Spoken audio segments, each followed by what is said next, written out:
এই জন্য যে কয়জন ছেলে বসছো ভাই, খামখেয়ালি করে উড়ায় দিও না বাবা। মোবাইলের আসক্তি ছাড়ো, এই চোখ হেফাজত করো, নজর হেফাজত করা দরকার।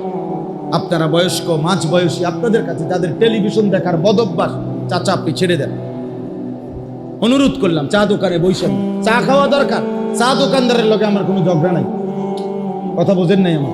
আপনি চা খাইতে গেছেন, চা খান, চা খাই আপনি চলে আসেন। টেলিভিশন দেখেন কেন? আপনি নাচ গান দেখেন কেন? আপনি নাটক সিনেমা দেখেন কেন? আপনার ঘর থেকে টেলিভিশন, নাচ গান কিভাবে বন্ধ করবেন আপনি উদ্যোগ নেবেন।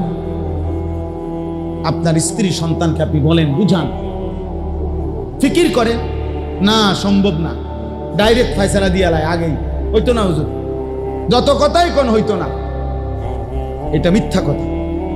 আপনি বলতে থাকেন, মূলত হেদায়েত তো দিবে কে?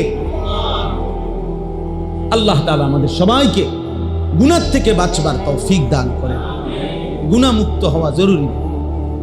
আল্লাহর আদেশ পালন করা, নিষেধ বর্জন করা, এই দুইটার মধ্যে মুকদ্দম হলো নিষেধ বর্জন, এরপরে আদেশ পালন করা।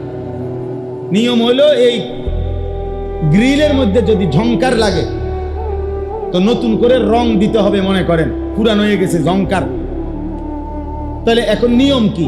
এই গ্রিলে আগে ঝংকারের মধ্যে নতুন রং দিতে হলে আগে রং দেওয়া, এরপরে তো সিরিজ কাগজ দিয়া ডলা, ঠিক না? আগে কি সরানো, তারপরে কি দেওয়া? তাহলে আগে নিয়ম হলো ময়লা সরানো, এরপরে কি লাগানো? রং দিয়ে সাজানো।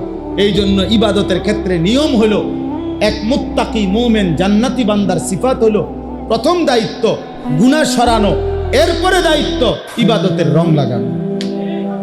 গুনাহ ছাড়বেন, একটা সেজদা দিবেন, আল্লাহর আরশে ধাক্কা লাগবে। আপনি নামাজ পড়লেন, মাত্র আসরের নামাজ, মসজিদের বারান্দায় গিয়ে, এখনো বারান্দার থেকে গিয়ে সারছে না, বিড়িটা ধরাইলিস। মসজিদ থেকে বাইরে হইয়া একটা গালি দিছে, দে গালির সাথে সাথে মাটির নিচে যে সাপ বিচ্ছু ছিল এটি উঠে গেছে। এমন ডাকায় মুসলমান এত নিকৃষ্ট হয়? আপনি মাত্র আসরের নামাজ পড়লেন, গিয়ে এই টেলিভিশনটার সামনে বসে গেলেন, কি নামাজ পড়লেন? আল্লাহ আমাদেরকে হেফাজত করেন। অতএব গুনাহ থেকে বাঁচতে হবে। কি থেকে বাঁচতে হবে বলেন? জীবনটা আমাদের নবী সাল্লাল্লাহু